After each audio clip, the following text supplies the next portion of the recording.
I found an alien hiding in my barn. It happened on a night when the storm refused to end, when the sky cracked open like a secret too heavy to keep. I thought it was lightning until the light began to breathe. Something had fallen into my fields, something not meant for this world. And when I opened that barn door, I saw eyes that remembered stars I'd never seen. What he told me that night would unravel everything I thought I knew about heaven, angels, and what waits after death. Before we begin, make sure to like this video, share it with someone who still believes the sky hides its truths, and subscribe so these forgotten stories keep finding you. Tell me, where are you listening from tonight? Let's see how far this light still travels. Now take a breath, because what I found in that barn wasn't just an alien. It was the last messenger of something humanity forgot long ago. It began on a night when the wind itself seemed alive. The sky above Eli Carter's farm churned with black clouds that flickered silver and violet, a storm thick enough to drown out thought. Eli stood by his window, watching the lightning crawl across the horizon, each strike turning the world outside into a flash of bones and silhouettes. He had lived alone since his wife passed 2 winters ago, and in all those quiet nights since, the storm had been his only companion. But this one felt different. The air tasted metallic, sharp, and the earth seemed to hum beneath his boots. Then it came. A pulse of light, not from the sky, but from the ground itself, rolled through the cornfield like a heartbeat. The stalks bent with it, rippling in perfect rhythm, as if the field had suddenly become the surface of an unseen sea. Eli blinked hard, thinking it was his eyes, or maybe a trick of the lightning. But the pulse came again, stronger this time, white fading to gold before dissolving into the dark. He stepped out onto the porch, rain stinging his face. The air carried a strange scent, not ozone or wet soil, but something sweet, like burned sugar mixed with iron. His dogs were silent, pressed low against the porch steps, trembling. That silence, worse than thunder, tightened something in his chest. For years, he had known every sound the land could make: the whisper of grain, the sigh of wind through timber, even the echo of his own loneliness. But this silence did not belong here. Eli grabbed his lantern and moved toward the field. The mud clung to his boots, thick as tar. The pulse came again, closer, softer, as though it were waiting for him. And then, through the blur of rain, he saw the barn. The door, an old wooden slab that should have been pitch dark, was glowing. Faintly at first, then bright enough to cast shadows across the puddles. The light wasn't steady like fire or electricity. It pulsed, breathing in time with the storm's thunder. Eli stopped several feet away, lantern shaking in his hand. Every instinct told him to turn back, to wait until morning, to pretend none of it was real. But something deeper, curiosity, or perhaps the ache of a man who'd lost too much to fear, pulled him forward. The light dimmed, then flared once more, spilling through the cracks in the wood. For a moment, Eli thought he heard something behind the door, a whisper, low and unfamiliar, speaking words that weren't words at all. The rain fell harder. The world narrowed to the sound of his breath and that pulsing glow. When he finally reached the barn, he realized the light wasn't shining on it. It was shining from within. The storm had not eased when Eli stepped closer to the barn. The glow that had drawn him from the house now seemed to retreat into the cracks of the wood, hiding itself like an animal sensing it was being watched. The rain fell in cold sheets, yet the air around the building felt strangely warm, as if some unseen fire breathed beneath the earth. Eli lifted the lantern higher, and the light caught something in the mud, a mark, faint but deliberate, pressed deep into the soaked ground. It wasn't the imprint of a boot or the familiar track of any creature he had known from the woods. It had 3 long indentations, each ending in a point, curved slightly inward, almost graceful. Between them was a faint depression, like the heel of something not quite human. The rain pooled inside it, but the water didn't stay. It steamed. Eli knelt closer, and for a moment the impossible truth settled in. The print was warm. The ground itself radiated a faint heat, enough to mist the air around it. He followed the trail, one print after another, perfectly spaced, as though whatever had made them moved with careful precision. They led straight to the barn door, which still flickered faintly with that strange light. He counted at least a dozen impressions before they disappeared into the shadows beneath the doorframe. The tracks stopped there, abruptly, as if the creature had simply ceased to exist beyond that point. Eli's breath clouded before him, though the air no longer felt cold. He had lived his whole life reading the language of the earth, signs of rain, of fox, of trespass. But this language was foreign. The mud had been burned smooth where the footprints ended. He placed his hand over one print, and the warmth that met his skin felt alive, pulsing faintly, almost like a heartbeat. He pulled back quickly, his chest tightening. The lantern light quivered in his trembling hand as he turned it toward the barn door. The glow behind it dimmed, as though something inside sensed his presence and drew away. The old hinges moaned softly with each gust of wind, and the scent in the air, still sweet, still metallic, seemed stronger now. The dogs back at the porch began to whine, low and frightened, their cries nearly lost to the rain. Eli stood still, the world shrinking to the thrum of his pulse and the faint hiss of steam from the earth. Then came a sound from within the barn, not loud, not violent, but deliberate. A rustle, the gentle shift of hay disturbed by movement. Something was in there. Not the wind, not a trick of light. Something alive. The lantern flickered once more, its glow brushing against the barn's surface like a hand about to knock. The prints at his feet were still warm. Whatever had made them had not gone far. And from somewhere deep within the darkness, the faint sound came again, soft, rhythmic, waiting. The rain had softened to a whisper by the time Eli reached for the barn door. The storm's voice faded into distant murmurs, leaving behind an unnatural stillness that pressed heavy against the air. The glow within the cracks had weakened but not vanished. It pulsed faintly, as though something alive hid just beyond sight. Breathing through the walls themselves, the lantern flickered in his trembling hand, its flame bowing toward the door as if drawn to what lay inside. The rifle leaned against the wall near the entrance, the same one Eli had used for years to chase coyotes from the fields. He hesitated, feeling the old instinct rise within him, the sharpness of caution that comes when something unseen moves too close. He reached for the weapon, its cold barrel grounding him in something familiar, something human. The scent of wet hay and iron filled the air. The barn seemed to hum with a sound that was not sound at all, like the vibration of a thought too large to fit inside the mind. Then it happened. A voice, soft, clear, and entirely without origin, spoke inside him. Not from the door, not from the field, not from anywhere his ears could reach. It was as if the words were born within his own chest. "Do not fear me." The lantern nearly fell from his hand. The voice was neither man nor woman, neither loud nor whispering. It carried warmth that reached through the confusion of his thoughts and settled deep in his bones. For a breathless instant, the world felt both impossibly vast and impossibly near. The light behind the door strengthened, responding to his shock as if aware of it. Eli's grip on the rifle loosened. He could not explain why, but the fear that had clenched his stomach moments before began to unravel, replaced by something stranger, curiosity edged with awe. The voice returned, gentler now, almost sorrowful. "Please." The barn door creaked open on its own, slow and deliberate. Light spilled out in a narrow beam that sliced through the haze, illuminating the drifting motes of dust like falling stars. And there, framed in the trembling glow, stood a figure.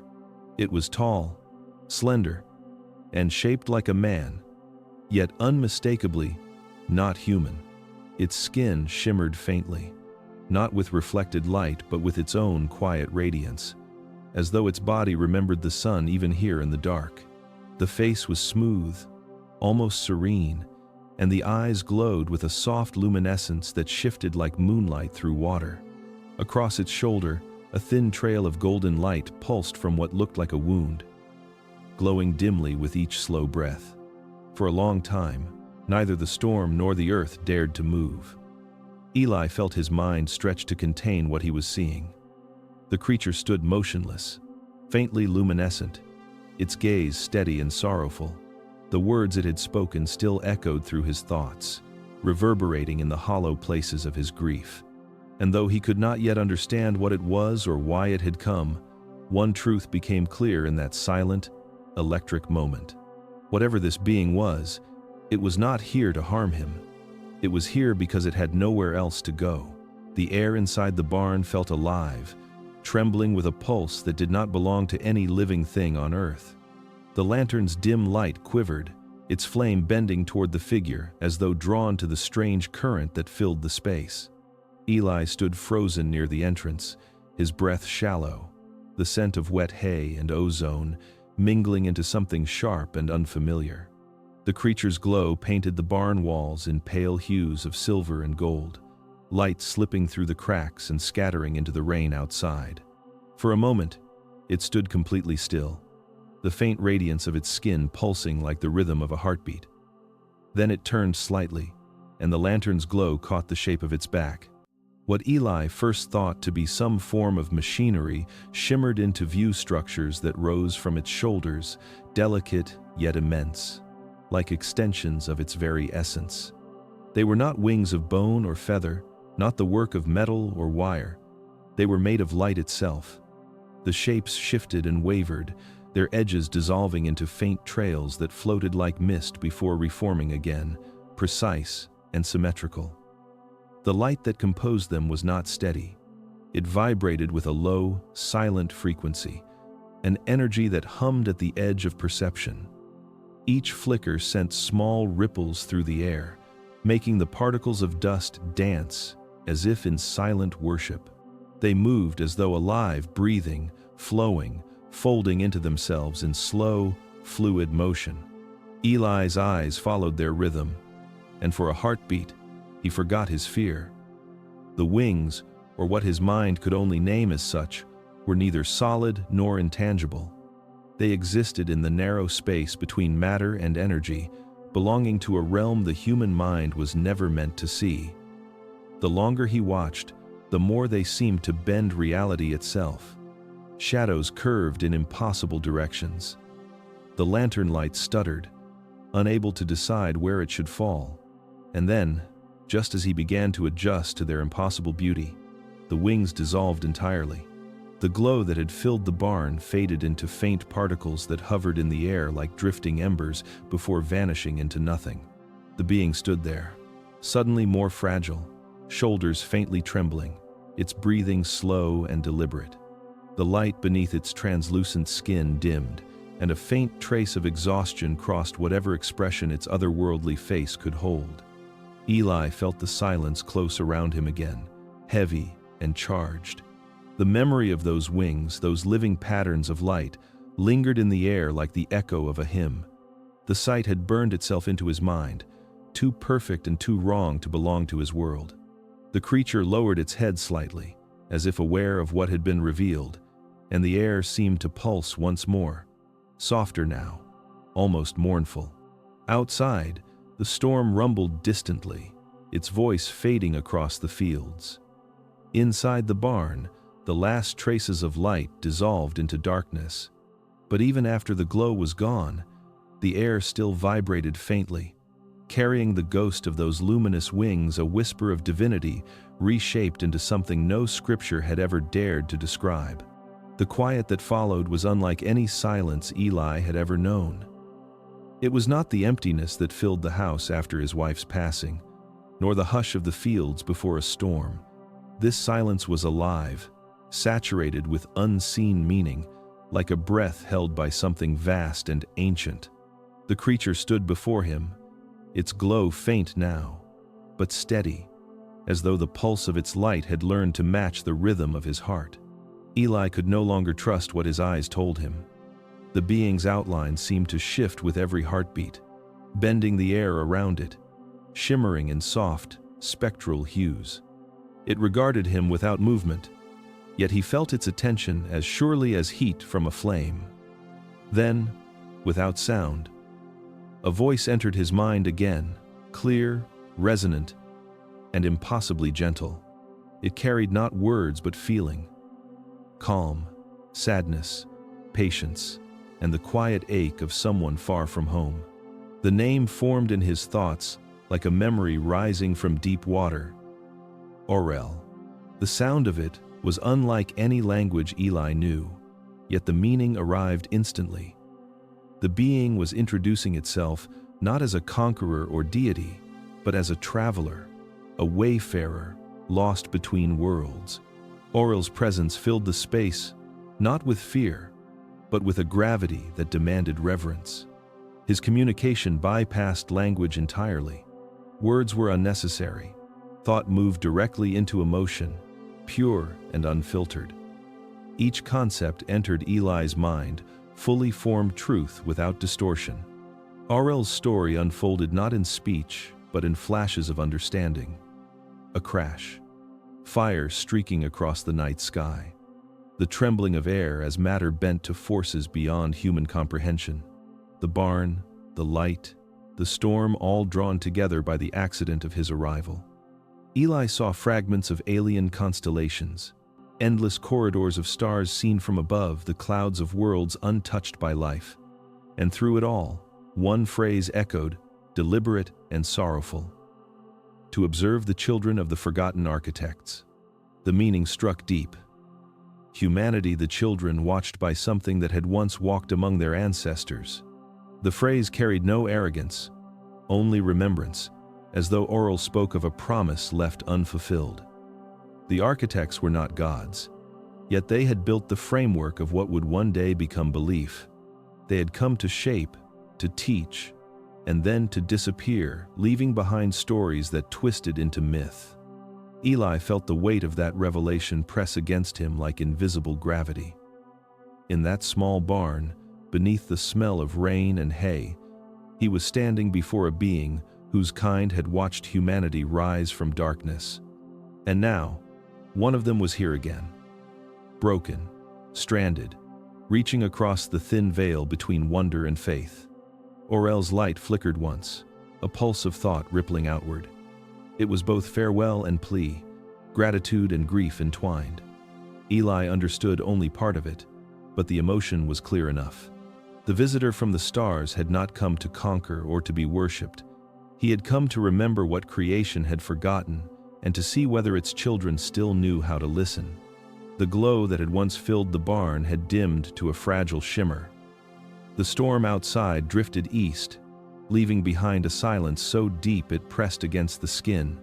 The lantern's faint light quivered in the air between man and being, revealing that Aurel's brilliance had waned. Where his shoulder had once pulsed with fluid light, a dark fissure now split the translucent skin, oozing a liquid that shimmered faintly like molten gold. It gathered in slow drops, glinting before sinking into the hay and vanishing as though the earth itself absorbed it.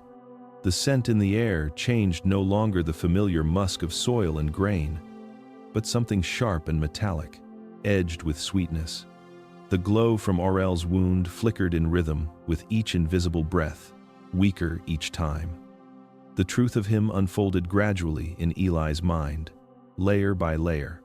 This was not a machine wrapped in illusion, not a demon clothed in light. The being before him was alive.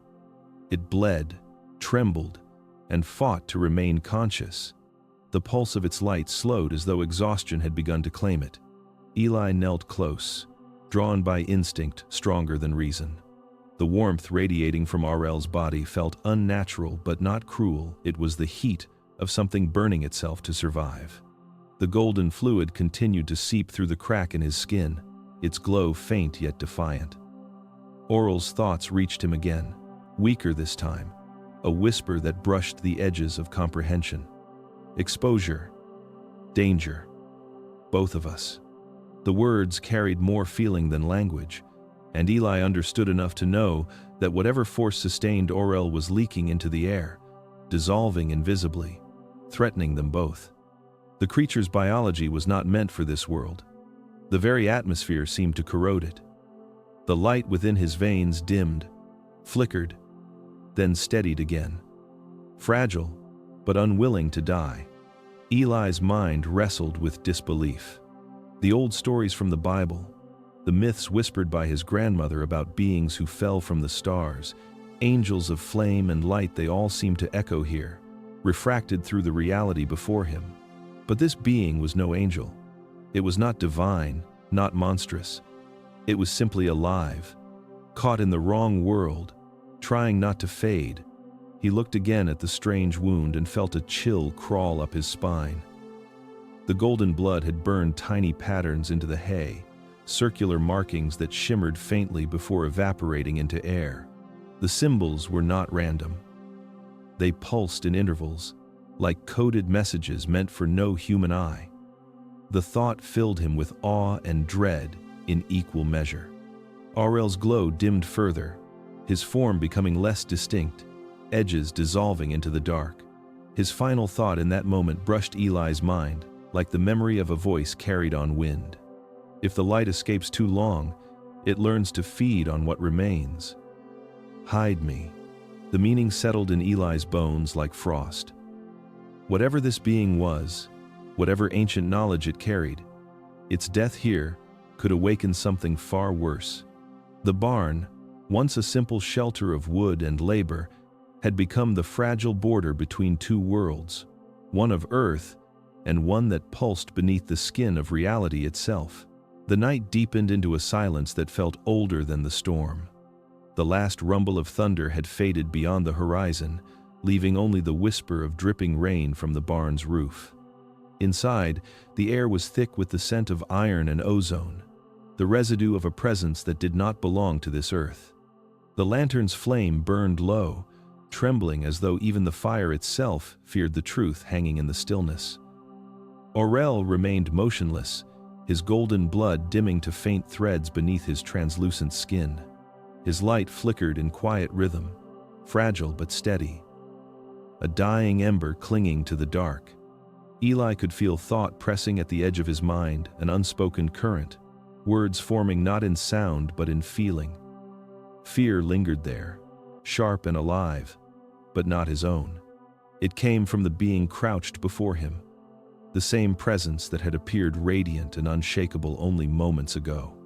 Now, beneath the dim lantern glow, Aurel seemed small, almost human, in the weariness that surrounded him.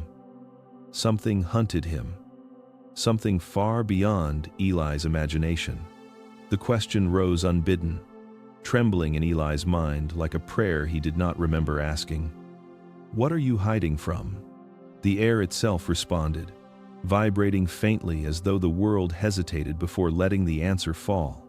The thought that reached him next carried a heaviness that made the barn seem smaller, as if the walls themselves leaned inward to listen. The ones who still pretend to be divine. The phrase settled in his mind like a splinter made of light, small, invisible, and impossible to ignore. The words pulsed through him, not just as language, but as weight. They echoed in the marrow, reverberating with a truth his body seemed to recognize, even as his mind refused it. Pretend to be divine. The thought twisted in his chest, reshaping everything he had ever been taught about heaven and gods and the beings who ruled unseen. Aurel's thoughts came again, slower this time, as though each one cost him strength. They wear the memory of holiness, but it is stolen light. Once, they guided. Now, they command. The emotion behind the words was not anger, it was sorrow. Ancient, infinite sorrow. Eli's pulse thudded in his ears. The phrase repeated itself, over and over, digging deeper until it no longer felt foreign. The ones who still pretend. The thought conjured images he could not control: cathedrals, halos of fire, voices in scripture promising judgment and salvation. He wondered, with a chill that sank to his bones, If those visions had ever belonged to the divine at all, or if they were merely remnants of something that had learned to imitate divinity long ago. The lantern sputtered once, a thin breath of smoke curling upward. Aurel's glow dimmed further, but his presence filled the room completely, pressing against the boundaries of comprehension. Eli felt the message forming again, slower, more deliberate this time, as though the being feared he would not understand. If they find me here, they will find you. They erase what remembers. The air tightened. Outside, the wind sighed through the fields, whispering secrets through the corn. In the dim barn light, Eli realized that the creature before him was not a visitor in hiding, it was a fugitive. And whatever hunted it from the sky was not the wrath of heaven, but something that wore heaven's face. The thunder returned slowly, as though remembering its way back across the sky. Each low growl rolled through the horizon and trembled through the wood and bones of the barn. The storm was no longer violent, only restless, like an old echo that refused to die. Aurel's faint radiance shimmered against the damp walls, and in that unearthly light, the world felt suspended between one breath and the next. The presence in Eli's mind grew stronger again, steady now, though the words still came as feeling before they became thought. "You call them angels," the voice said without sound, but that was never their name. The images that followed were not seen with the eyes, but imprinted directly into the mind, visions layered over memory, alive with motion. The first was a sky without stars, the earth below wrapped in mist. From above came shapes that burned like small suns, descending through the haze until their light touched stone. When their feet met the ground, the air shimmered, bending around them like water disturbed by a pebble. They were not gods, and yet to the primitive minds who watched from the shadows, they might as well have been. Their skin glowed faintly, their eyes reflecting colors unknown to human sight. They spoke not with mouths but through vibration, thought resonating in the air like the hum of distant music. Aurel's emotion filled the vision, something between pride and regret. He called them the architects. They were travelers between worlds, seekers of balance and form. Their purpose had not been to rule, but to guide, to teach the art of structure, of sound, of fire, of seed. To them, humanity had been a fragile experiment, a consciousness just beginning to open its eyes. But awe is easily mistaken for worship. The humans, blinded by wonder, began to build what they saw into symbols, carving the shining figures into stone and painting their wings into walls of cave and temple. They named them angels, watchers, divine messengers. Over time, truth twisted into reverence, and reverence into obedience. The architects' lessons became commandments. Their guidance became control. Eli felt the ache of that misunderstanding ripple through the air.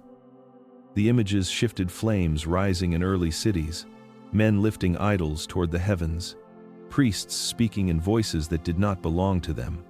Aurel's sorrow deepened, filling the space with a heaviness that bordered on grief.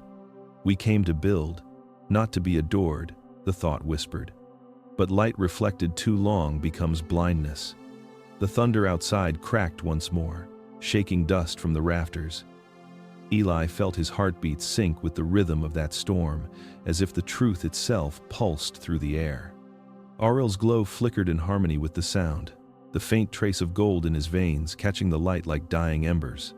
The story he shared was not a myth, not a metaphor, it was memory, alive and heavy, the history of a world humanity had mistaken for heaven. When the final image faded, Eli stood in the dim barn, surrounded by silence, thick as water. His mind burned with the realization that what humanity had worshipped for millennia might have only been the reflection of something mortal pretending to be eternal. The beings who shaped the dawn of mankind had never sought praise. They had only wanted to create. But in the end, creation had chosen to kneel. The storm gathered again above the horizon, its low growl moving through the air like the breath of something ancient awakening. The barn trembled beneath it, rafters groaning softly, dust descending in thin golden threads. Aurel's faint glow pulsed in harmony with the thunder, each flash of light revealing more of what was hidden between his words.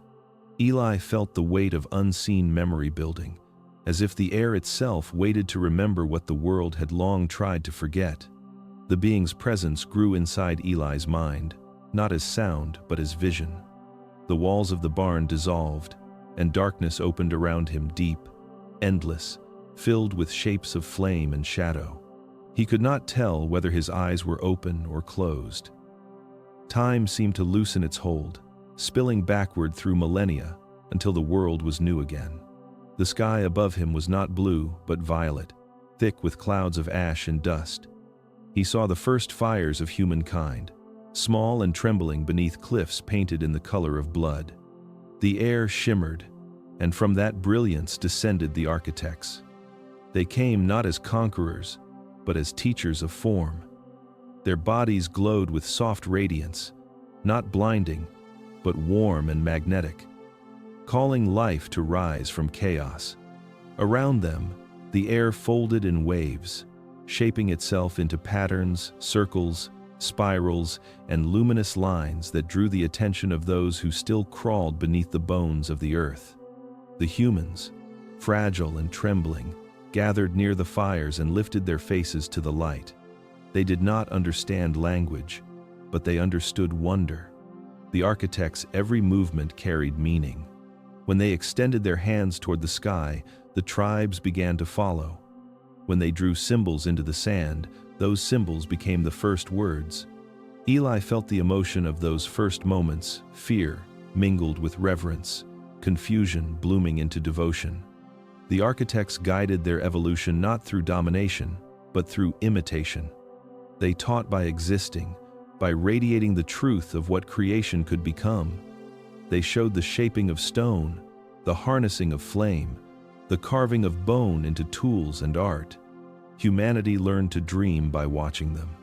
And when the light withdrew, the people gathered around the empty sky and began to tell stories to fill the absence. Aurel's thought touched Eli's mind like a whisper carried through centuries. Your ancestors saw us and called us holy. The words filled the space around him, ancient and mournful. The first descent had been a gift, a spark meant to kindle awareness, not worship. But awe turned quickly into longing, and longing into myth. The tribes built shrines where the beings had stood.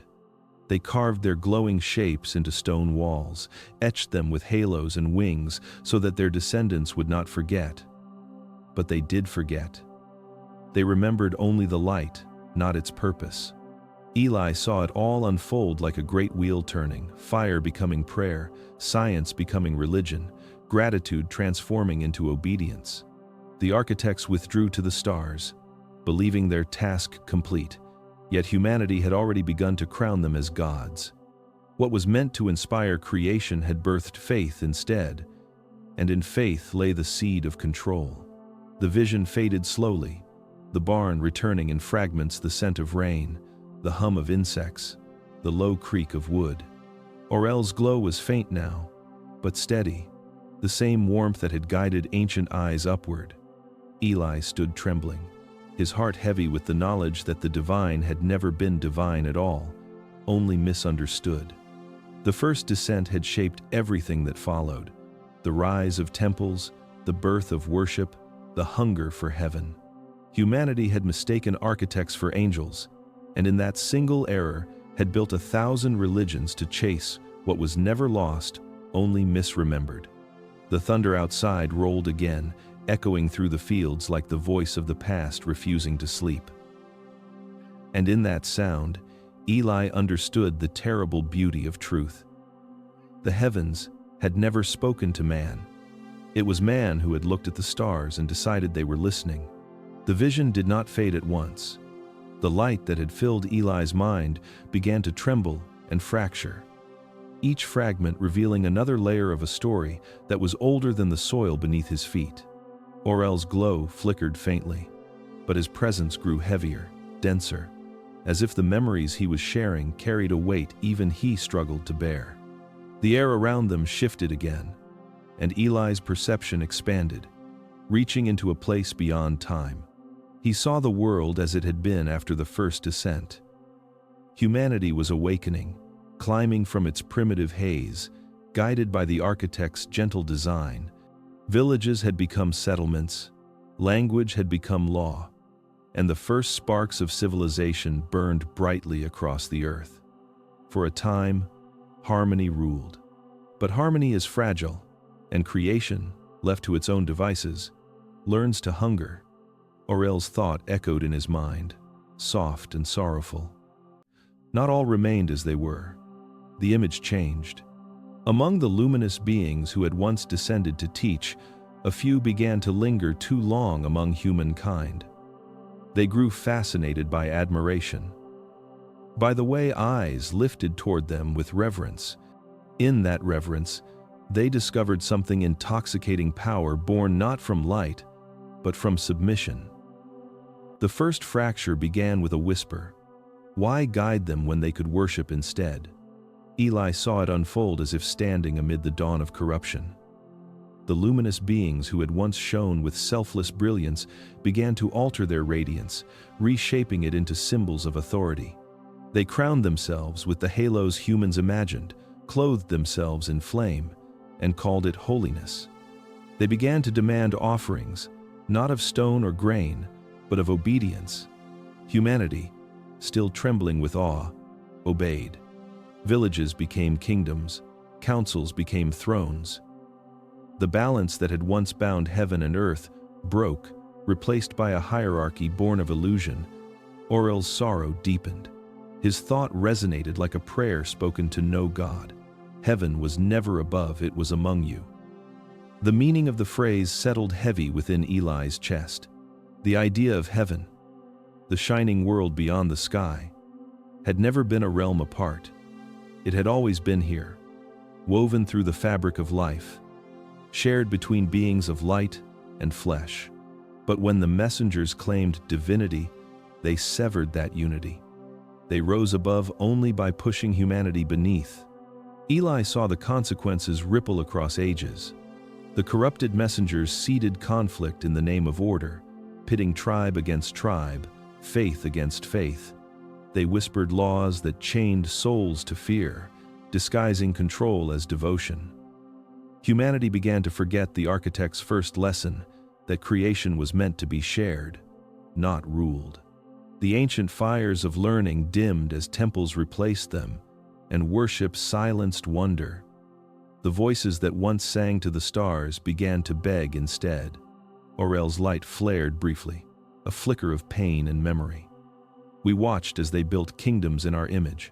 The thought trembled through Eli's mind. We watched as you killed for the symbols we never gave you. The vision darkened. Cities rose and fell in silence, their towers dissolving into dust. Statues of winged figures turned black with age, their faces eroded into emptiness. Eli felt the ache of something vast and human, a grief not just for what was lost, but for what was twisted beyond repair. The beings who had come to guide evolution had instead altered its course, leaving behind a species that built its destiny on hierarchy and guilt. The pure messengers became myths of heaven and hell, and those who defied them were cast as demons, rebels against the celestial order. Yet beneath the weight of false holiness, a spark of the original truth remained buried, waiting. The light in the barn dimmed to its faintest glow. The air was heavy, saturated with the residue of history itself. Aurel's final thought in that moment brushed the edge of Eli's consciousness like the faint breath of wind through dying fire. You were never meant to kneel to the light. You were meant to become it. The words lingered long after the vision faded, ringing like distant thunder in Eli's mind. Outside, the night had turned still again, but the quiet no longer felt natural. It felt like the pause before revelation, the calm that follows when truth has broken something sacred and nothing that comes after will ever be the same. The rain had stopped sometime before dawn, but the sound of water still lingered, drops sliding from the barn roof, hitting the earth with slow, steady rhythm. The air had changed again, cooler now, quiet in a way that made even breathing feel intrusive. The scent of wet hay mixed with the faint metallic sweetness of Aurel's light, and for a long time, Eli simply stood there, staring at nothing, letting the silence unfold around him. The story he had just witnessed refused to settle into understanding. It pulsed behind his eyes like a second heartbeat, insistent and terrible. Heaven was never above. It was among you. The words repeated in his mind like an echo that refused to die. Every teaching he had grown up with, every sermon whispered to him by his mother, every prayer said beside his wife's bed, it all trembled under the weight of that revelation. His wife, Anna, had believed more fiercely than anyone he had ever known. Even when illness had hollowed her out, she clung to her faith like it was the last light left in a darkening world. Her final words still haunted him. "They're coming for me, Eli. The angels are coming." Now the memory twisted into something fragile and unbearable. Could those beings, the same radiant figures who once taught fire and language, who later demanded worship and obedience, have been the ones she saw in her final moments? Had she died reaching for salvation, or stepping willingly into the grasp of something that wore holiness as disguise? The thought tore through him, leaving a hollow where comfort used to be. He tried to push it away, to separate the two worlds, the faith he had inherited and the truth Aurel had shown him, but they bled together too easily. The churches that lined the roads, the hymns that promised deliverance, the paintings of winged figures bathed in divine light, all of it could now be traced back to those ancient visitors. Humanity had built entire civilizations around beings who might not have been gods at all, but wanderers lost between stars. Aurel's faint glow flickered nearby, a heartbeat of light that pulsed like a dying star. Eli felt its rhythm synchronizing with his own, each pulse stirring the questions he could no longer silence. If these so-called angels had once walked among humanity, shaping its destiny for their own design, what did that make the faithful? Devotees or prisoners? Seekers or servants of an illusion? He imagined the faces of the congregation his wife once sat among, their voices raised in songs of devotion. He wondered if the heavens they reached for had ever truly listened, or if their prayers had been absorbed by something ancient and indifferent. The wind outside whispered through the fields, carrying with it the scent of earth and memory. Eli thought of Anna's last moments, the way her eyes had lit with something beyond sight, and how he had believed it was peace she saw. But what if it had been recognition? What if she had seen them, the messengers who never left, still walking unseen, still feeding on worship disguised as faith? The idea rooted itself deep within him, impossible to tear free. He felt guilt blooming next, heavy and unrelenting. For years, he had envied her faith, her certainty that death was a doorway to light. He had wished for that same conviction, but now he wondered if disbelief had spared him from something darker. The afterlife she trusted in might not have been heaven at all. It might have been the same network of control that Aurel had mourned, a system older than humanity, still pretending to be divine. The lantern's flame sputtered, its light shrinking until it was little more than a trembling spark. Aurel's glow was fading too, merging with the shadows like mist dissolving into dawn. Eli felt an ache that was not entirely his own, an echo of sorrow radiating from the being beside him, as though Aurel could feel the weight of his turmoil. The silence between them deepened until it felt alive, thick with the ghosts of faith and fear intertwined. Outside, the sky began to lighten, though no warmth came with it. The first gray of morning spilled across the fields, indifferent to the revelations that had broken the night. Eli stood there, one hand resting on the wooden beam beside him, staring into that pale horizon. He thought of his wife again, of the angels she had seen, and he whispered her name in the quiet of his mind, not as prayer but as question. If the light that took her was not heaven, then what was it? And if heaven had always been among them, not above, how long had it been watching, waiting, pretending to save what it had already claimed. The world outside the barn began to stir before dawn fully broke. The light that crept over the horizon was pale and thin, a reluctant glow spreading across the soaked fields. The air was heavy, too still for morning. Eli felt it before he understood it, a pressure that seemed to hum through the ground, faint but precise, as if the earth itself were resonating with an unseen signal. Orel's faint radiance trembled in answer, flickering like a candle caught in a sudden breath. Then, all at once, the silence fractured. The soft hum that had lingered at the edges of awareness sharpened into something deliberate. It wasn't thunder. It wasn't wind. It was mechanical, a frequency layered beneath the ordinary sounds of the world, unnatural in its rhythm and exact in its intent. Eli had worked with enough old radios and farming equipment to recognize the texture of interference. But this was not static. It was a search. Aurel stirred weakly where he lay, his light faltering as if the invisible signal siphoned strength from him. The faint golden pulse beneath his translucent skin dimmed to a dull glow. He turned his face upward, eyes unfocused but aware. And though no words formed aloud, the meaning arrived in Eli's mind like a shiver. They found me. The message was not fear alone, it was resignation, exhaustion, and something older than both. Eli's pulse quickened. He looked toward the barn doors where thin rays of dawn pressed through the cracks. The distant hum was growing louder now, layered with another sound rotors. Not one, but several. The low, rhythmic chopping of air vibrated through the timbers, rattling the lantern hook above. Black shapes moved on the horizon, gliding over the hills in formation. Orel's body convulsed faintly, as if the very presence of the signal drained him. The glow of his veins turned from gold to a dim silver, flickering irregularly. Eli moved without thinking, guided by a primal instinct that had nothing to do with reason. Beneath the barn's floorboards was the old root cellar, carved by his grandfather decades ago when storms and scarcity were their greatest enemies. It had held potatoes once, and jars of pickled corn, but now it would hold something else entirely. He pried open the trapdoor in the far corner, the hinges groaning softly as the smell of cold earth drifted upward. The faint light of Aurel's body spilled across the wooden beams, illuminating the hidden space below. He was light and weightless when Eli lifted him, though the air around him seemed to thicken with static, a current that stung the skin. The being's eyes dimmed as his thoughts whispered weakly. Fragments barely formed. If they see the light, they will erase what remains.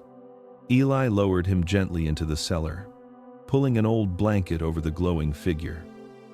The light beneath it pulsed faintly, trying and failing to disappear. He dragged old sacks of feed and broken crates over the hatch, just as the first helicopter swept low across the field. The windows of the barn rattled.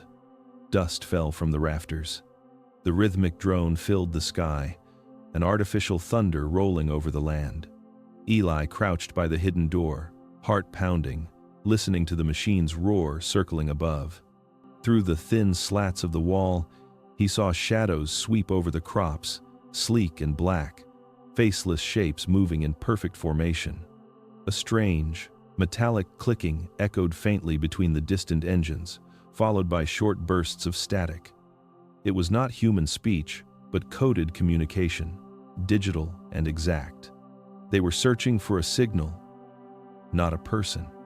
He thought of the pulse that had rippled through the field the night before, the burst of light that had drawn him from his house. That had been the crash, the breach that had announced Aurel's presence to the sky. Whatever tracked that frequency had not stopped searching. Now they had come to claim what they believed was theirs. Minutes stretched like hours before the sound began to fade. The helicopters drifted westward, leaving the air shivering in their wake. The distant hum of machinery dissolved into the wind. Only the heartbeat of rainwater dripping from the roof remained.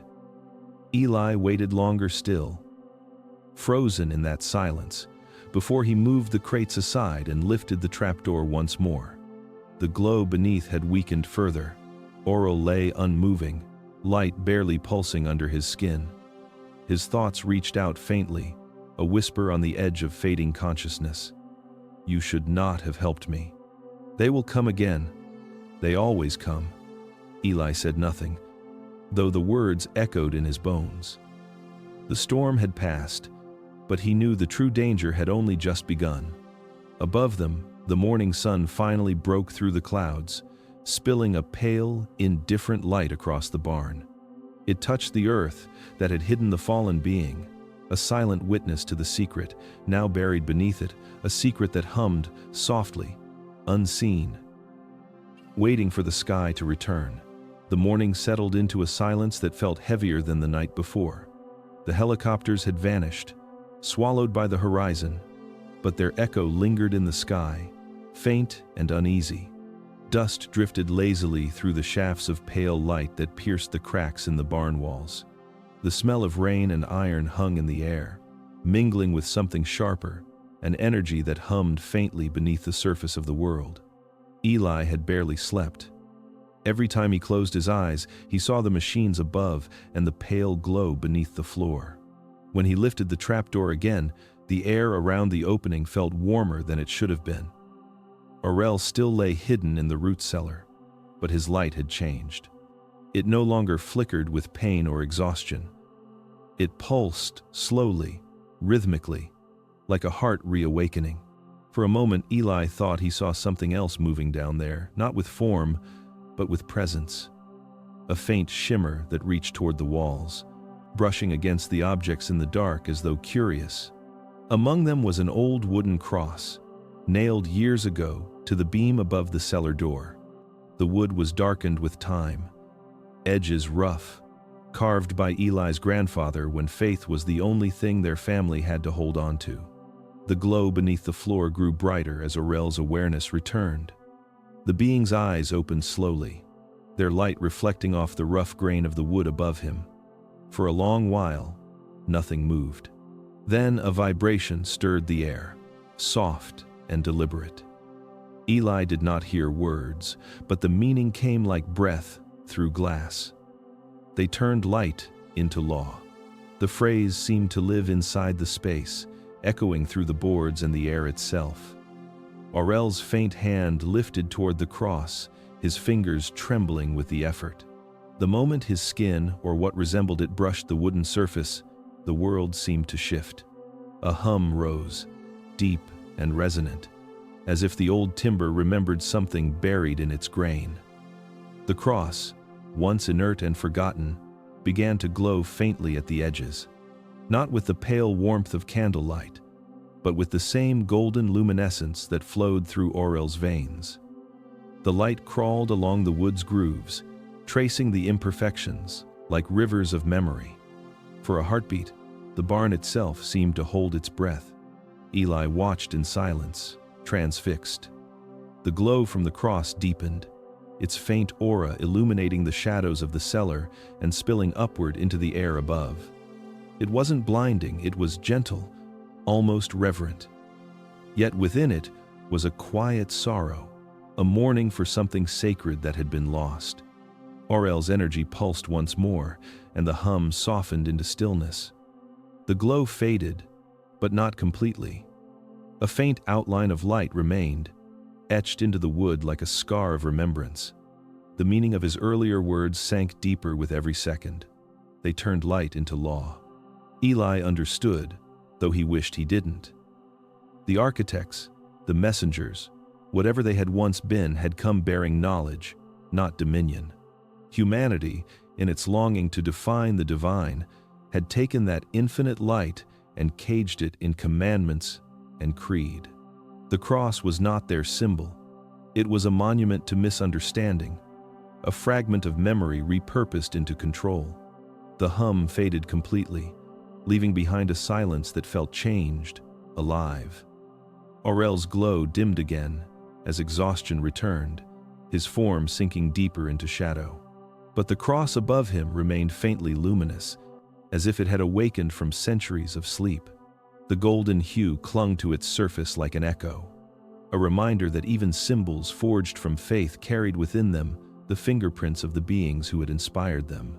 Outside, the morning had turned to noon, though the light that entered the barn seemed subdued, unwilling to disturb what had just taken place. Eli stood there a long time, staring at the glowing cross, his mind a blur of wonder and fear. The thing on his wall was no longer just a relic of his ancestors' belief. It was a bridge between what they had worshipped and what truly was. Somewhere deep beneath the floorboards, Aurel's faint thought reached him again, softer than before, like a sigh carried through water. They remembered the light, but forgot its meaning. The words lingered in the still air, joining the whisper of wind outside. The cross dimmed at last, but Eli knew it hadn't gone dark. It had only learned to sleep again, waiting for the day someone else would ask the same questions that he now feared to answer. The afternoon light slanted through the barn's warped boards, stretching across the floor like pale ribbons of fire. The air was thick and unmoving, as if time itself had slowed to watch what was happening beneath that roof. Aurel's glow had steadied, but it had changed. It was no longer the flickering warmth of a wounded traveler. It had become deliberate, purposeful, the calm before revelation. Eli stood nearby, his eyes heavy from sleepless hours, yet something in him refused to rest. The air carried that same faint vibration again, the subtle pressure that always preceded Aurel's thoughts. Then the world dissolved. The barn, the soil, the scent of rain, everything melted away as a new vision unfolded behind Eli's eyes. It came not like a dream, but like remembering something that had always been there, buried deep in the collective marrow of humankind. He found himself standing, or perhaps floating above an endless valley bathed in green light. The air shimmered with humidity, rich with pollen and the hum of unseen life. Trees rose higher than any he had ever seen, their leaves reflecting a faint metallic sheen, their roots pulsing faintly with an inner glow. The place felt alive in ways the natural world never had been, its perfection unnatural, deliberate. Aurel's voice drifted through the vision, a current moving beneath the surface of thought. "You called it Eden," the being said, each word filled with a sadness that blurred into reverence. But it was never paradise. It was a laboratory. Eli saw movement below, figures shaped like humans, but not yet human. Their eyes were wide and uncomprehending, their movements uncertain, as though their own bodies were newly unfamiliar. They wandered through the radiant forest while beings of light observed from the perimeter.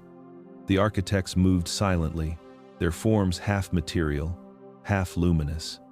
They reached toward the creatures, touching their foreheads, their spines, the base of their skulls.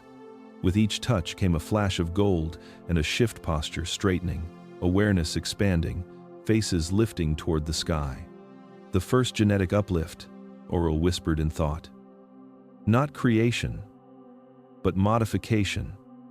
The shaping of what already was into what could be. The vision deepened, and Eli saw the architects gathering near a great pool that reflected not water but light itself. In its depths moved patterns, fractal, pulsing, alive. The beings drew from that pool threads of radiance, weaving them into the essence of the humans they had altered. Consciousness spread like flame through a dry forest. Language bloomed, self-awareness took root. And then came something unexpected: choice. The word carried power in the air, bending the vision itself. Aurel's presence flickered as the scene shifted. The humans had begun to wander beyond the boundaries the architects had set. They looked not only upward but inward. They questioned. They disobeyed. The garden that had been designed for observation became a crucible of awakening. The fall of man was never sin. Aurel's voice trembled through the scene, growing heavier, older. It was divergence, a glitch in the design. You were programmed to serve harmony, but your minds found freedom instead. Eli saw the architects react in confusion and fear. Their perfect system, built on control, had fractured. Some wanted to reset the experiment. Others chose to watch, curious to see what would become of creatures that had dared to define themselves. The humans, exiled not by punishment but by consequence, left the radiant garden carrying something they were never meant to have, the spark of self-determination. The vision shimmered again, showing ages passing in moments. The once luminous garden decayed, swallowed by wilderness and time. The architects vanished into the sky, and their story eroded into myth. Humanity, left alone, began to dream of returning to the place they could never find. And thus, Eden became memory. The light faded, and Eli's surroundings returned the smell of hay, the creak of timber, the dim pulse of Aurel's radiance beneath the floor. The air was still trembling faintly, as though the vision had left residue behind. He felt an ache deep in his chest, an understanding that unsettled every part of him. The story of humanity's beginning was not one of divine grace but of rebellion, of creation refusing its creator. Aurel's faint thought came again, soft as wind through ancient leaves. Free will was not granted, it was stolen, and once taken, it could never be undone. Outside, the sun had begun to set, the sky turning the color of old fire. Eli looked toward it, feeling the echo of that stolen spark still alive within him. Somewhere in the long chain of memory that stretched from the first garden to this forgotten farm, humanity had chosen to think for itself, and in doing so, had both saved and doomed its kind. The paradise they had lost was never heaven. It was obedience. The night came softly, without wind or warning, as if the sky itself wished to listen. The last of the daylight faded into the horizon, leaving the barn suspended in that fragile hour between dusk and darkness. The air felt charged again, carrying the quiet hum of an energy too old to belong to the present. Eli stood near the cellar, staring at the faint glow beneath the floorboards, where Aurel's light pulsed with a steadier rhythm now. It no longer flickered with weakness, it throbbed with purpose, as though a story long kept was preparing to speak. When the voice returned to his mind, it carried not the tremor of fatigue but the calm of acceptance. "You saw the beginning," Aurel said, the thought forming like mist across the silence. "Now you must understand the fracture that followed." The air thickened, and once again, the world dissolved around Eli. What replaced it was not vision, but memory made tangible, a place suspended between stars and clouds, where light curved and time bent like fabric in the wind.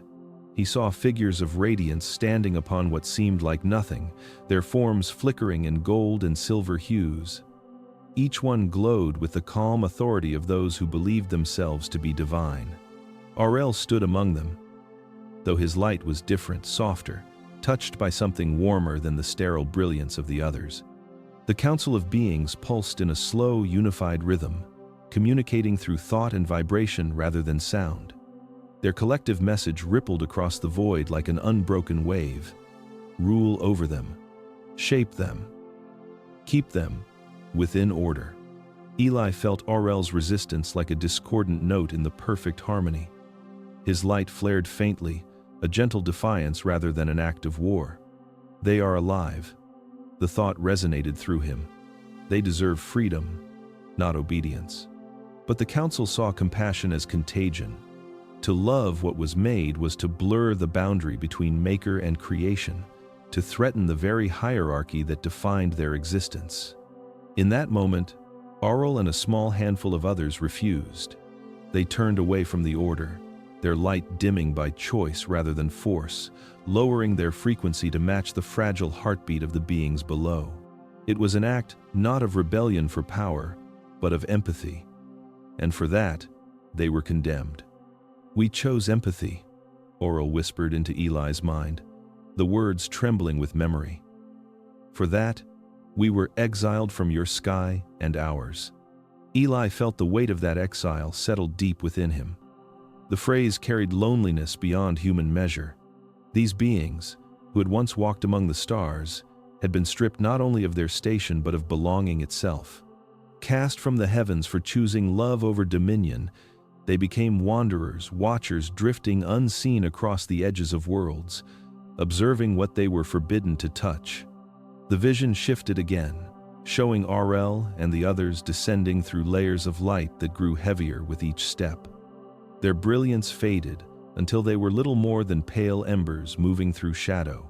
The sky above sealed itself like a wound, and for the first time, they knew what it meant to be alone. They watched as humanity stumbled forward, blind and brilliant in its confusion, still praying to the same architects who had abandoned them. Aurel's thought reached Eli once more, quiet and sorrowful. We could not intervene. The law forbade it. But we watched. We waited. And sometimes, when one of your kind looked upward long enough, we whispered back. Those were the ones you called prophets, dreamers, visionaries.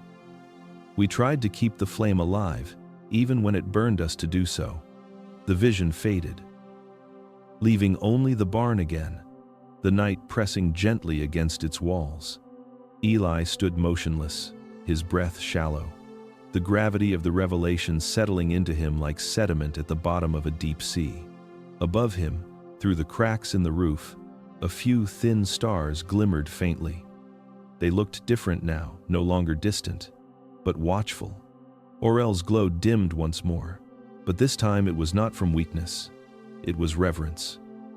The quiet humility of one who carried both guilt and grace. His final thought for that night came softly, like a prayer not meant to be heard. Heaven is not a place of light, Eli. It is a choice. And we lost ours when we chose to love what we were told to rule. Outside, the wind rose again, stirring the crops in long, whispering waves. Somewhere beyond the horizon, thunder murmured, but its voice felt small now compared to the truth that filled the dark. The watchers had fallen, not from pride, but from compassion. And though centuries had buried their story beneath scripture and superstition, one of them now lay beneath Eli's barn, an exile who had chosen love over eternity. The following night carried an unnatural calm, the kind that seemed to hang suspended in the air before a revelation. The sky was a colorless expanse, neither dark nor bright, as if the heavens themselves were holding their breath. The barn stood silent beneath it, wrapped in the stillness of a secret that had already begun to reshape the world inside Eli's mind. Aurel's light glowed faintly beneath the floorboards, slow and rhythmic, like a pulse echoing from another realm. Every flicker of that light seemed to whisper of something vast, ancient, and unseen, a network of forces that extended far beyond human comprehension.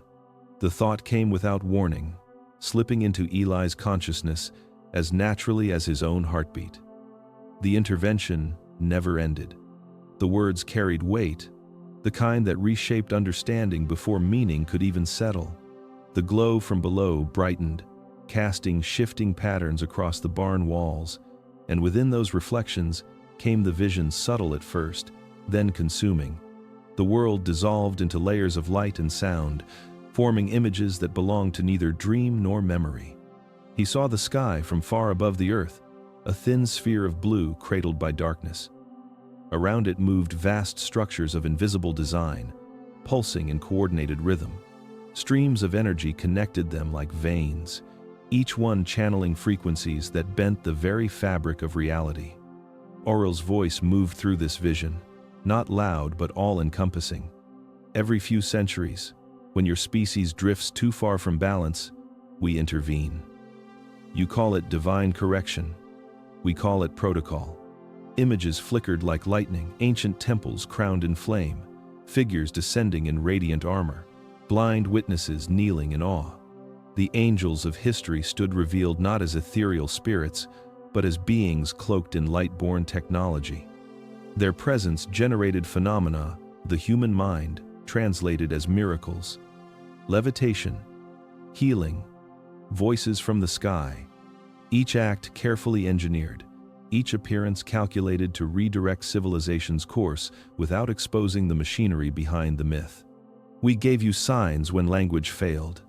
Aurel's thought continued, heavy, with regret. We used frequency to alter matter. To restore bodies your medicine could not yet mend. You called it healing. We called it calibration. The vision shifted again, racing through time. He saw apparitions shimmering over medieval villages, their glowing forms hovering above terrified crowds. He saw hands reaching for the sick, and the sick rising, convinced they had witnessed the touch of God. He saw prophets wandering through deserts, their eyes alight with revelations implanted through patterns of resonance. And then, more recent images, cities, flashing lights, strange phenomena reported in modern skies. Each event meticulously timed, each miracle another adjustment in the long experiment of human evolution. Eli felt his pulse quicken. The air in the barn grew warmer, the light from the cellar vibrating with low frequency, almost musical in its rhythm. Aurel's thoughts reached him again, softer now, threaded with sorrow. We never meant to deceive. The purpose was to guide you, to help you avoid extinction by your own design. But power, once given, became addiction. Each intervention required another.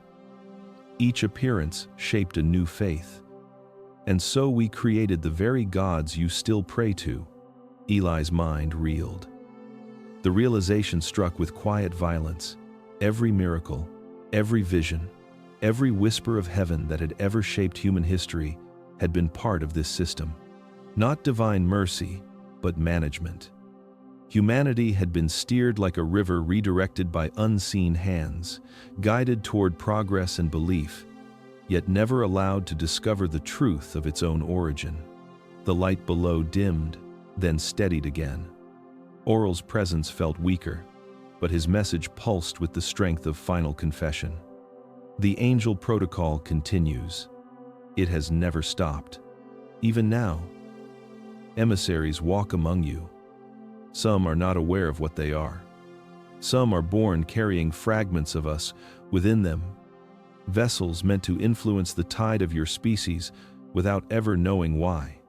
Every great awakening, every surge of invention, every global turning point begins with the same spark. A signal, sent from what you once called heaven. Eli felt the enormity of it fill the air like storm clouds ready to break. He thought of the stories that had defined his world, the saints who bled light, the voices heard in battle, the faces seen in fire and smoke. How many of them were real? How many were experiments? The answers pressed against him like the weight of gravity itself. Aurel's final thought lingered, faint and weary, as if spoken through centuries of regret. Heaven was not mercy, it was maintenance. And the ones who once called themselves messengers became architects of illusion. They still descend when the balance tips. They still whisper through faith and fear. The question is not whether they will come again, Eli. It is whether this time you will recognize them. The light faded completely, leaving only the quiet hum of the living world returning.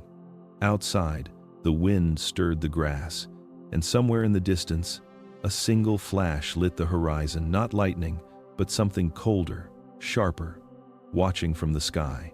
Morning crept slowly over the horizon, pale and uncertain, its light filtering through the mist that clung to the fields.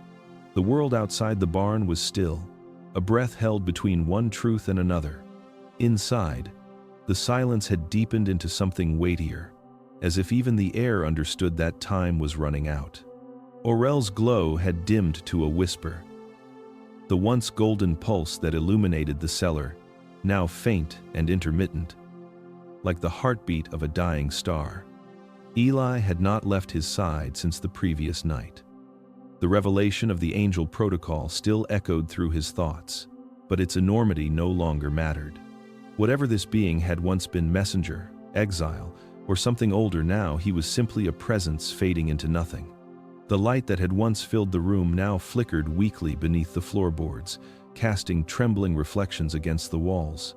Every pulse came slower than the one before. Aurel's consciousness brushed against Eli's mind, faint but clear. The energy is almost gone. The words were simple, but the feeling that accompanied them was vast. He understood now that the glow was not just radiance, it was life itself, a form of vitality drawn from something far beyond this world. Without it, Aurel's body would dissolve, his essence dispersing into the frequencies of the atmosphere, lost forever. The faint vibration of thought continued, weaker now, threaded with exhaustion. I need the surge. The star gives it freely, but I cannot reach it. Eli knew what he meant. The being needed sunlight, not the faint touch of dawn slipping through the cracks, but direct exposure, a full solar charge that would replenish the energy draining from his luminous veins. Yet to bring him into the open was to invite discovery.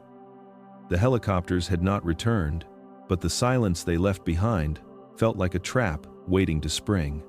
Eli rose and looked through the slats of the barn wall. The morning fog was thick, blanketing the field in a dull white haze. Somewhere beneath it, the soil still bore the scars of the crash. He imagined the radar signals still combing the sky, the watchful eyes of whatever agency hunted Aurel, searching for even a flicker of that forbidden light. The decision pressed down on him like the weight of two worlds. If he revealed the being to seek help, they might save him, but only to study, to dissect, to claim. If he kept him hidden, Aurel would fade before nightfall, and with him would vanish the only connection humanity still had to its forgotten truth. The cellar below grew dimmer.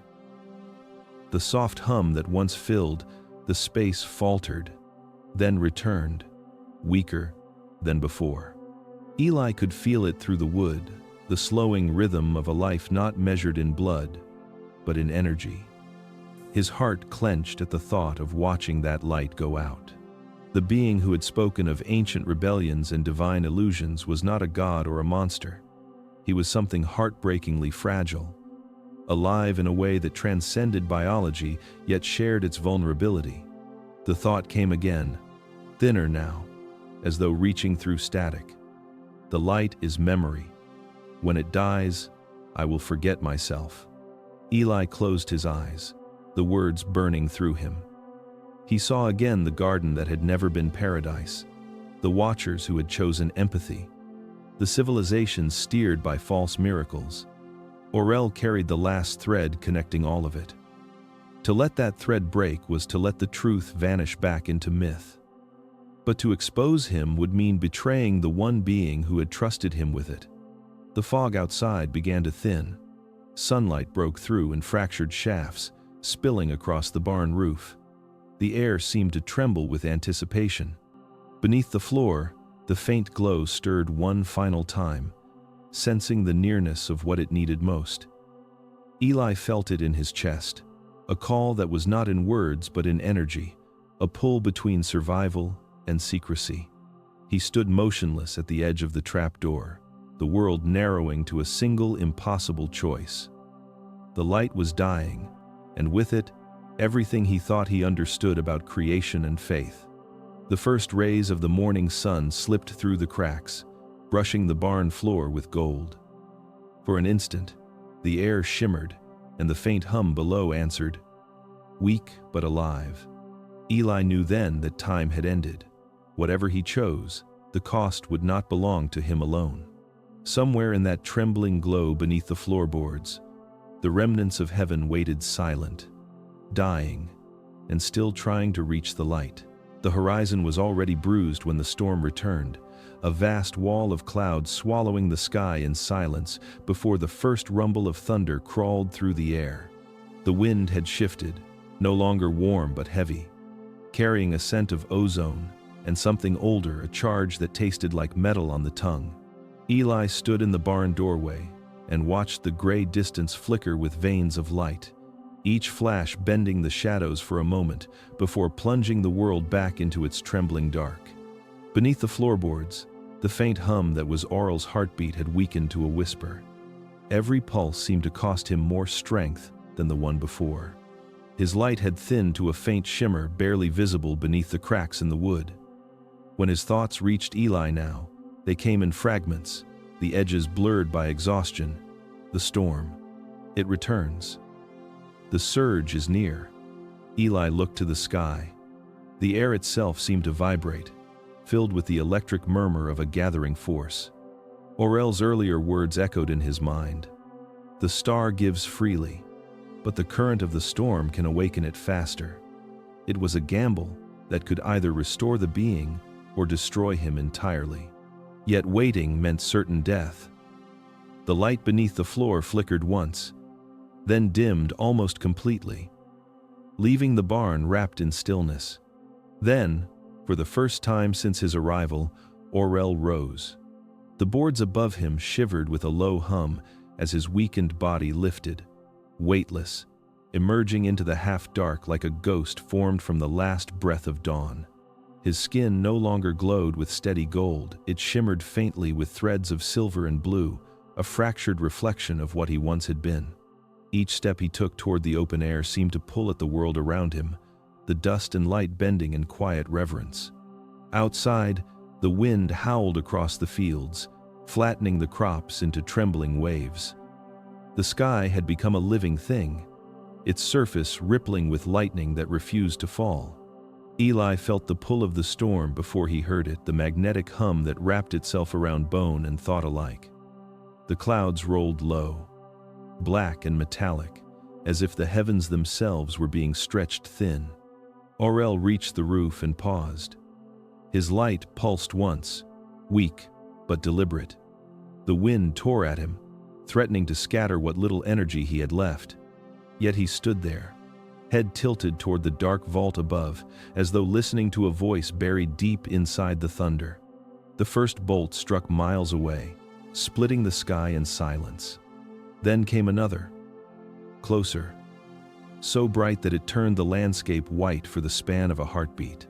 Eli's breath caught as Aurel's glow flared suddenly, as though answering. The air around him shimmered. When the third bolt came, it did not strike the ground, it struck him. The sound was beyond thunder. The flash engulfed the barn in blinding light, searing across the horizon. For a moment, it felt as if the sun had risen too soon. Eli fell to his knees, eyes watering, heart hammering beneath the shockwave that rolled through the fields. When his vision cleared, he saw Aurel suspended in the air, no longer human-shaped, but radiant. The light did not burn, it breathed. From his back unfurled vast structures of energy, arcs of luminescent fire shaped like wings that stretched across the storm. They pulsed in waves, bending the lightning, drawing it inward, channeling its fury through his body until the entire sky seemed to bow to his light. The farm glowed as though it had been caught in the orbit of a newborn sun. The trees cast no shadows. The air shimmered with dust turned to gold. The storm's roar softened into something melodic, an ancient hum that resonated deep in the earth. Eli watched in awe and terror as the being absorbed the energy, his wings folding and expanding in rhythmic cadence, each motion radiating power that made the ground tremble. Then, as suddenly as it had begun, the light began to fade. The wings folded inward, dissolving into smoke and luminescent mist. The thunder retreated, rolling toward the horizon like the slow exhale of a god. When the last flash died, the world fell into silence. The sky cleared, revealing stars that had been hidden for hours. Aurel descended slowly from the roof, his body faintly glowing with renewed life. The barn, the fields, the soil, everything shimmered faintly with a residue of that impossible light, as if reality itself had been temporarily rewritten. Eli stood frozen, the echo of the storm still vibrating through his chest. The farm had been illuminated not by lightning, but by something far older, an echo of the heavens humanity had mistaken for divine. And though the storm had passed, the memory of that light clung to the air like a secret too powerful to be forgotten. The world was silent after the storm. The air still shimmered faintly, charged with the memory of light, but the sky above had returned to its ordinary stillness. The clouds had dissolved into thin ribbons, drifting across a pale horizon that seemed too calm for what had just taken place. The wind had gone, the rain had vanished, and only the scent of scorched soil lingered sharp and metallic, the perfume of something that had once been divine now reduced to smoke and ash. Eli stood in the ruins of his field, unable to move.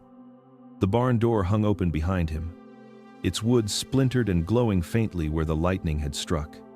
The ground beneath his boots was warm, a dull heat rising from the earth as though the storm had buried fire deep beneath the surface. But Aurel was gone. The glow that had filled the night, the presence that had made the air vibrate with meaning, had vanished completely. There was no trace of him, no body, no light, not even a shadow burned into the soil. Only a circle of blackened ground marked the place where he had stood, a hollow scar in the shape of a man who had never truly belonged to this world. Eli called out, though not with his voice. Habit made him reach inward, searching for the quiet pulse that had always answered him. The faint hum of Aurel's thought, brushing the edge of his own. But the silence that answered was absolute. The absence was heavier than sound, pressing against his chest until he felt as though the air itself refused to move. The realization settled slowly. Cold and merciless, Aurel had burned himself out. The storm had not saved him. It had consumed him. The faintest echo of grief rose through the stillness, quiet and directionless. He sank to the ground beside the scorched circle, his hands buried in the hot earth.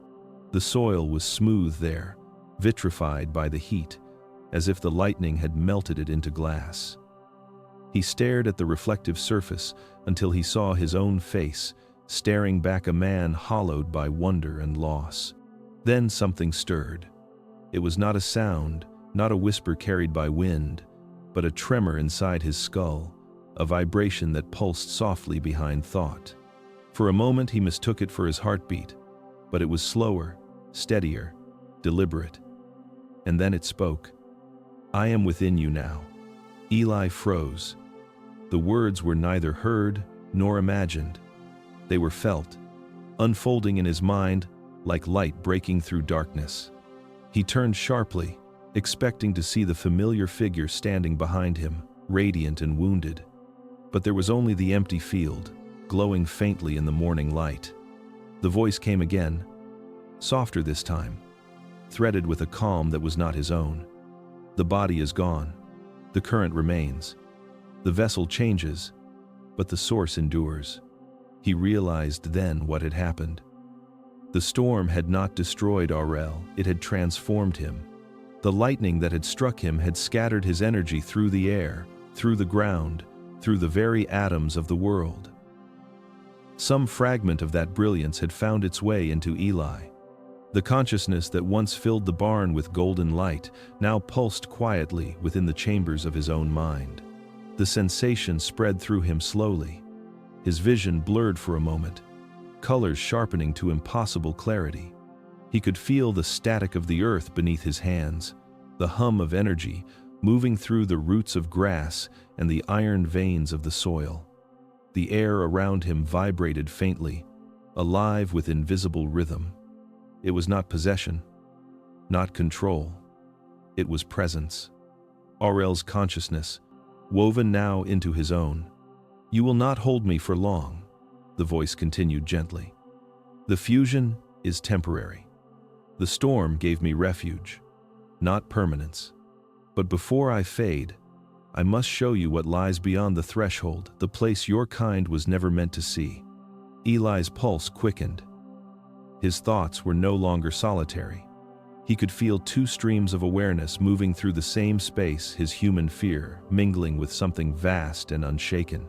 The boundaries of his mind began to stretch, thoughts rippling outward like water disturbed by wind. The world grew larger, its silence louder, its patterns sharper. He understood now that resurrection did not mean return. Aurel had not come back to life. He had become life, distributed among the atoms, the currents, the mind that could still remember him. And within Eli, that light found a new vessel, a temporary sanctuary to finish what it had begun. The wind returned at last, cool and soft, whispering through the blackened field. The circle of scorched earth began to cool. faint wisps of steam rising like the breath of something sleeping beneath the surface. Eli stood slowly, the world around him trembling faintly as if acknowledging what had been reborn. Inside his mind, the voice pulsed once more, faint but alive. "Do not fear the light that moves within you, Eli. It remembers where heaven truly resides, and it is not above you. It is waking inside you now." The first vision came with the morning fog, soft and unannounced. Eli had gone to the edge of the field where the soil still bore the faint scorch of the storm. The earth cooled but not lifeless. The air felt strangely alive, trembling with quiet electricity.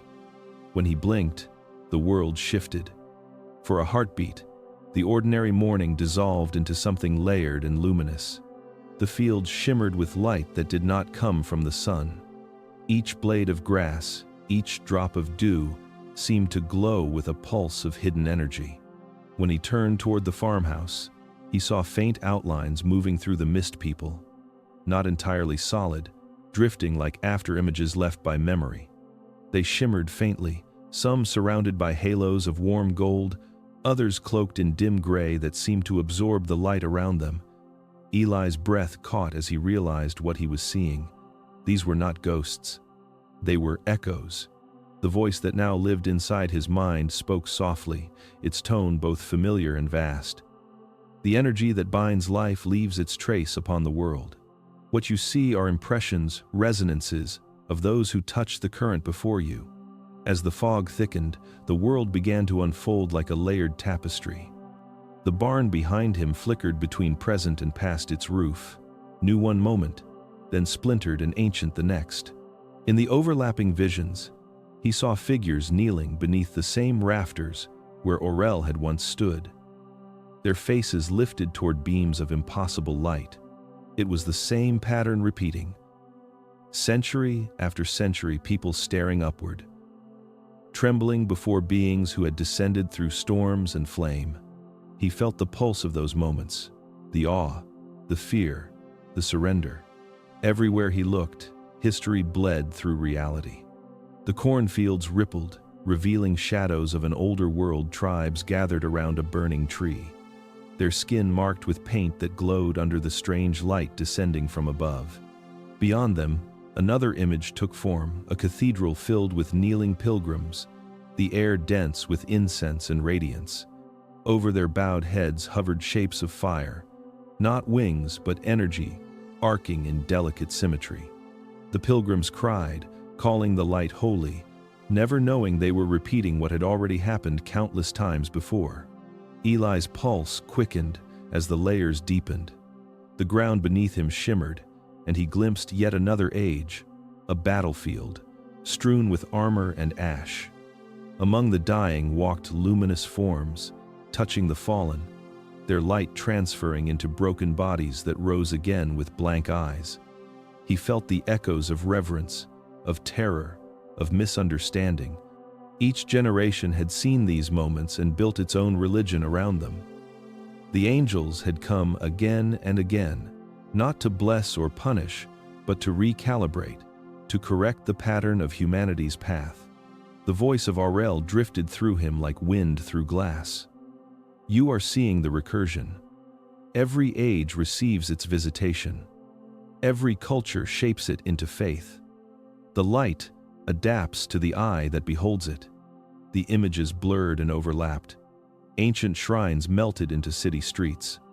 The same radiant beings hovered over hospitals, temples, war zones, their presence unnoticed by those who could not see beyond the narrow spectrum of mortal sight. For Eli, reality had split open, and through that rift he saw the repetition, the choreography of intervention played out across time like a melody with infinite variations. He felt awe and sorrow interwoven. These beings had never left. They had become the architecture of human progress and belief, manifesting in moments of crisis, their appearances woven into the mythology of every civilization. Eli realized that faith itself was a kind of memory, a collective echo of contact misinterpreted as divinity. Humanity was not guided by gods, but by echoes of a system so ancient that even its creators had forgotten its purpose. The visions began to fade as the fog thinned, but their residue lingered. Every person he passed on the path back to the farmhouse glowed faintly in his eyes, some radiant and warm, others dim and fractured, their light pulsing unevenly. He could see their burdens, their hidden griefs, their untold kindnesses written in the brightness of their auras. The living were as transparent as the dead, woven from the same luminous thread. When he reached the barn again, the world had returned to its ordinary shape. Yet he knew it would never be ordinary again. Aurel's voice whispered once more, faint and reverent. "You are beginning to see the true fabric of time, Eli. Every life, every act, every belief is part of the same pattern. The angels were never watching from above, they were always here, moving among you, repeating their message until someone finally understood it."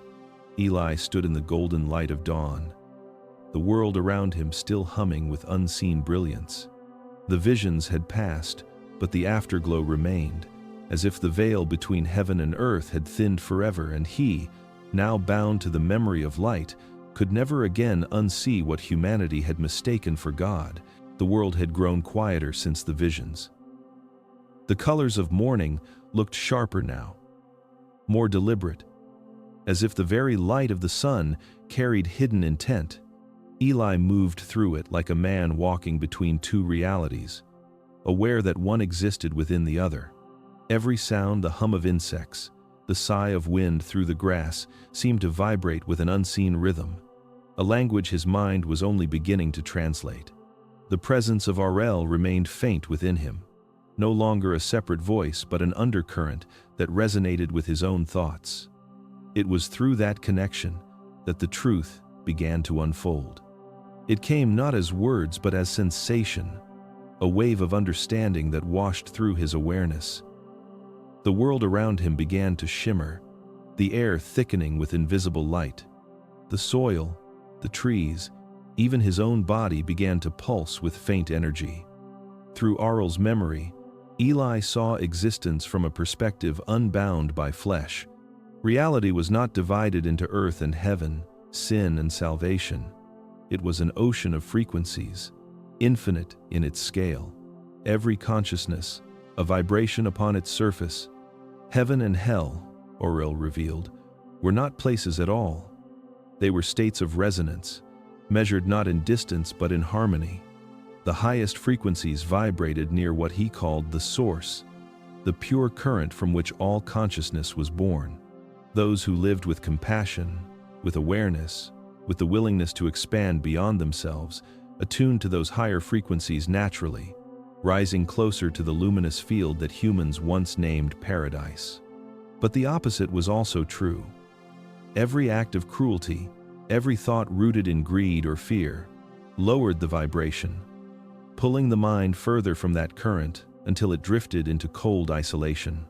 That, Aurel whispered, was what humans had mistaken for hell. Eli saw it then, the endless spectrum of souls moving between those states. He felt the weight of their vibrations ripple through existence. Some were luminous, radiating warmth that reached beyond the limits of their lives. Others flickered faintly, trapped in patterns of pain, unable to rise. Yet there was no judgment in the system, no divine punishment or eternal damnation. It was simply resonance responding to itself, every being moving according to the frequency it created. Love elevated, fear suppressed, compassion aligned, hatred fractured. Every thought, every choice, every emotion sculpted the vibration of the soul.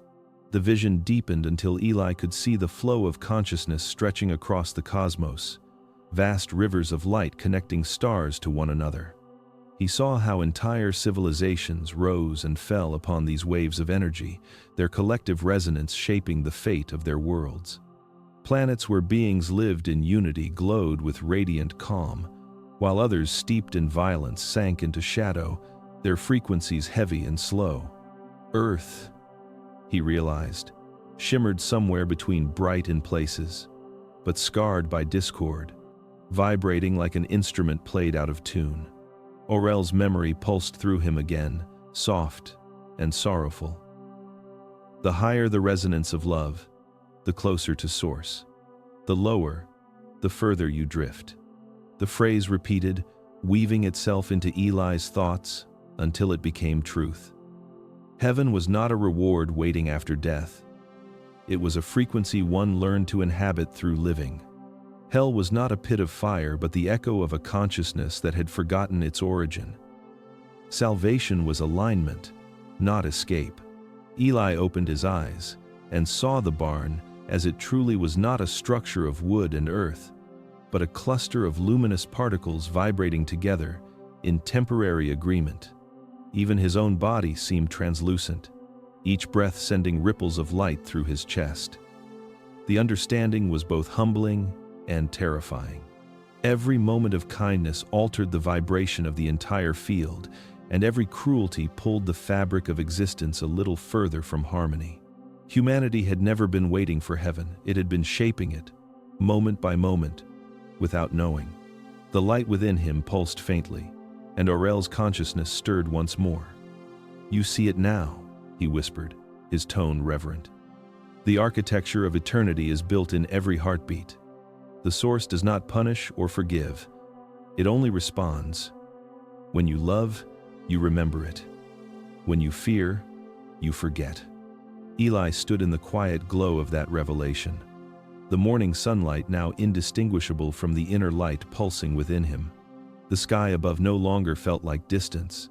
It felt like reflection, a mirror of the frequencies rising and falling across creation. Heaven was here, alive in every act of compassion. Hell was here too, lingering in every shadow where love could not reach. And somewhere between them, humanity drifted, still learning how to tune itself back to the song it was meant to remember. The day arrived without warning, quiet and bright in a way that made the world feel too still, too deliberate.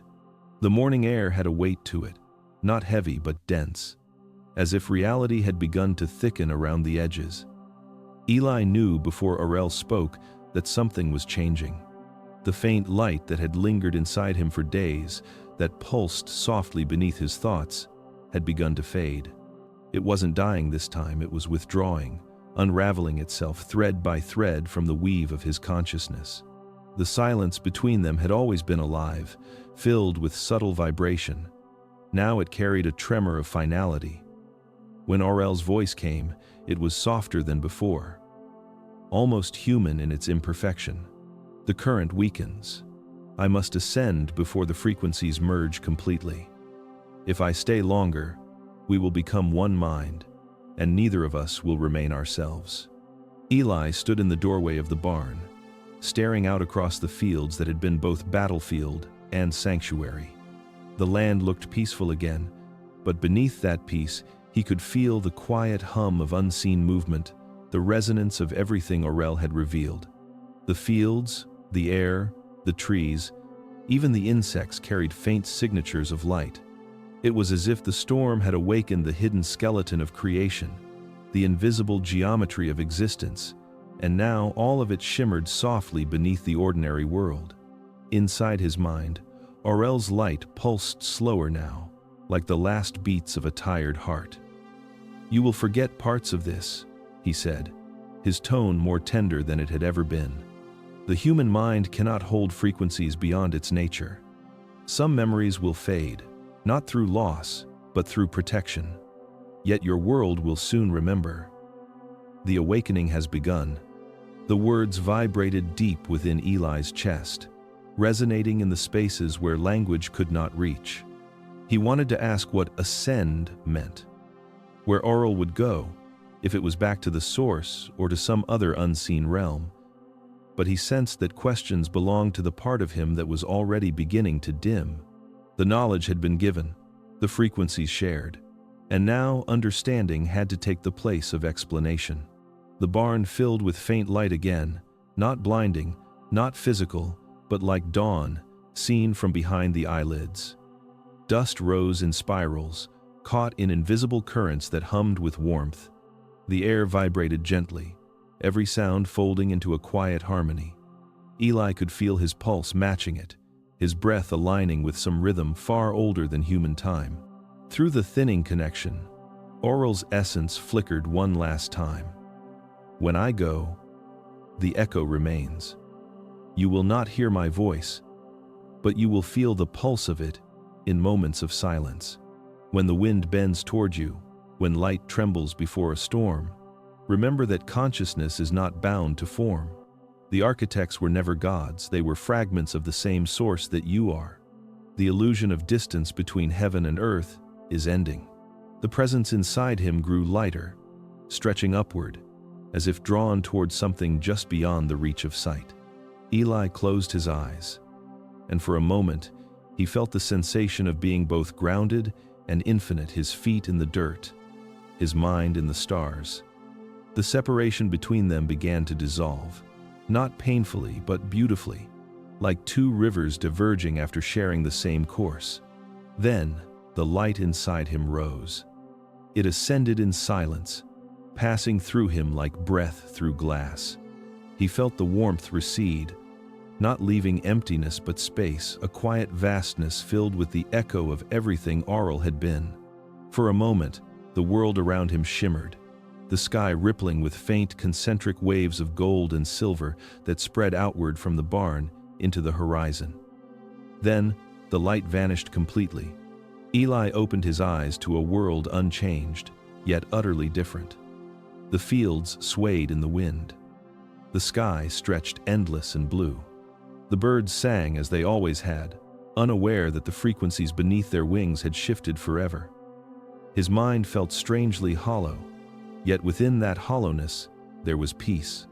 Fragments of memory already slipped from him, images of radiant beings, the architecture of light, the resonance of the source fading like dreams upon waking. Only one truth remained clear, pulsing softly where Aurel's presence had once been. That heaven and earth were never separate, that divinity had never lived above, only within. The rest, he knew, would dissolve with time.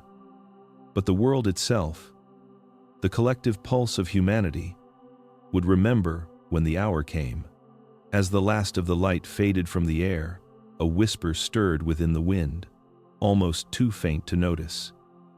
The memory of light never dies, Eli. It only hides until you learn to see it again. The breeze passed through the open door, brushing against him like a farewell touch. He stood in its wake for a long time, feeling the hum of the earth beneath his feet. Somewhere far above, beyond clouds and frequencies and all the illusions of separation, something bright moved toward home. Weeks passed before the silence of the Carter farm drew attention.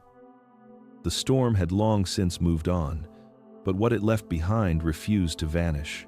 The neighbors whispered about strange lights and the hum that still rippled through the soil at night.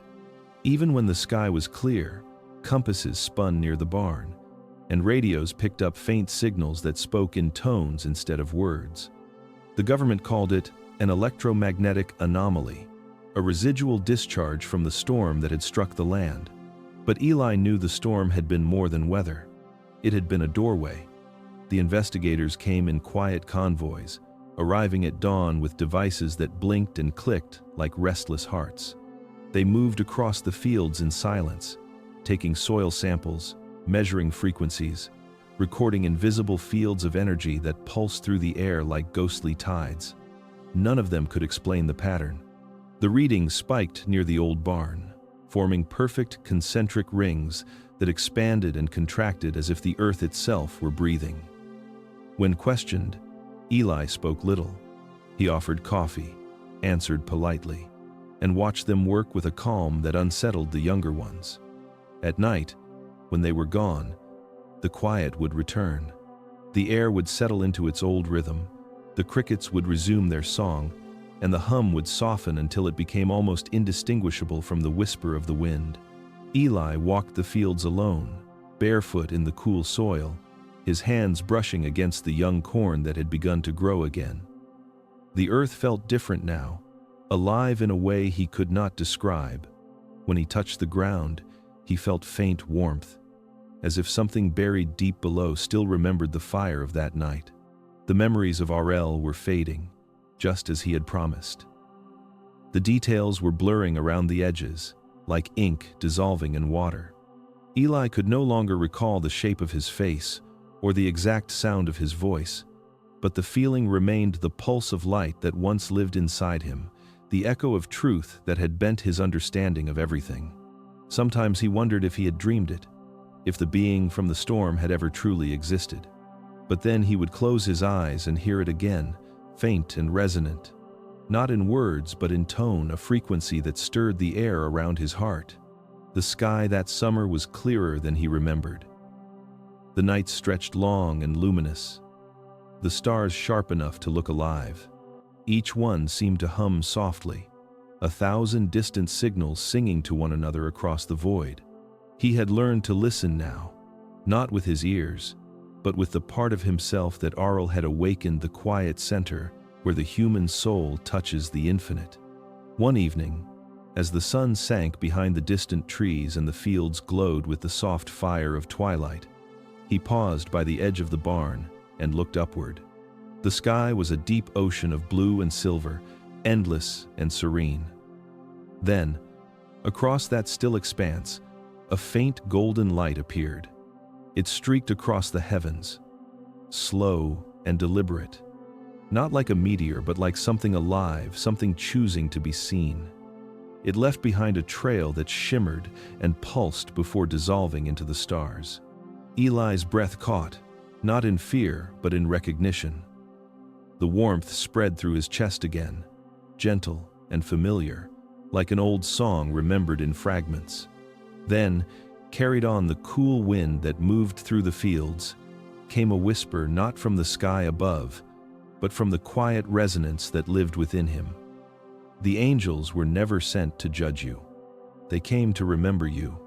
The words lingered in the air, soft as starlight, before fading into the night. Eli stood beneath the open sky, surrounded by the faint glow of the crops, and felt a peace he could not name. The hum beneath the earth was steady now, calm and rhythmic, as if the world had aligned itself again after centuries of imbalance. He tilted his face toward the stars and smiled, not in wonder but in knowing. The wind moved through the fields once more, rustling the leaves in a pattern that sounded almost like breathing. The golden streak in the sky vanished beyond the horizon, but its light left an afterglow that clung to the edges of his vision. Eli turned back toward the farmhouse, the soil warm beneath his feet, and the faint hum followed him like a heartbeat.